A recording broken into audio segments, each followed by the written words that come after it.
Don Brash has managed to avoid too much disruption at a speech he delivered at Te Tii marae this afternoon.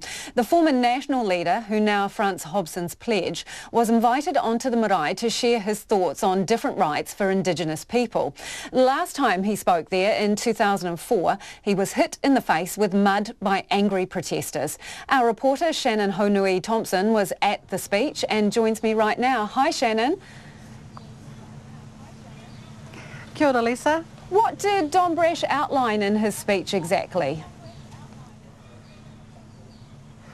Well, as Jo had just alluded in her package, he did start his kōrero by talking about the value of te reo Māori, which he actually outlined. He thought there was no value in te reo Māori because the majority of the world speak English. And it was actually at this point when a lot of protesters that had arrived became very vocal, and he actually had to stop his speech. The moderator at the time, Ruben Taipare, calmed everyone down and he started speaking again. After that small break, he came back and he started talking about treaty settlements, saying that only treaty settlements only benefit a small percentage of Māori, and that Māori can't think that they're going to get rich from a treaty settlement. He then also went on to talk about how he thinks the welfare system is actually demeaning to Māori and actually takes away from their mana. In general, despite that small group of protesters, what was the overall reaction to the things he had to say? Well, from the moment he started speaking, even though there was a small group of open protesters who arrived with a banner saying no room for racism, there was about 100 people in the political forum tent who came to listen, and quite a few of them started heckling, and quite a few of them were heckling, not necessarily all at once, throughout moments of his speech. So he did quite well.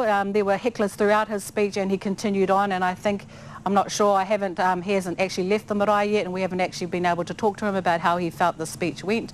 After he was sat down, the protesters and other people that wanted a right to reply to what he brought up were given that opportunity. Shannon, did you hear anything in that speech that we haven't heard from him before? Well, to be honest, no, not really. It's all stuff that he has said at many different occasions. He had a few supporters of his own there in the tent. There was a few people from Hobson's pledge. So, and to be fair, it's nothing from me that I haven't heard before. From him. Okay, so what's on the agenda for Waitangi Day tomorrow? The traditional dawn service will start the morning early, and then, as Jo has said already, we have the barbecue. And down at Te Tii marae tomorrow, starting off in the political forum tent, is actually Bishop Brian Tamaki, who speaks around 10 o'clock in the morning. Now, he actually arrived not long after, to the marae, not long after Don Brash actually finished his speech.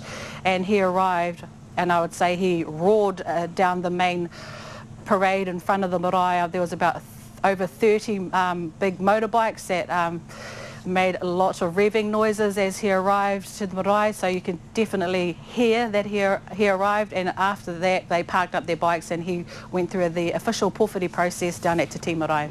But making his presence felt there. Thanks, Shannon. Appreciate your time. Shannon Haunui-Thompson, who was in Waitangi there, describing how Bishop Brian Tamaki, announced his arrival on the back of motorbikes roaring into Waitangi.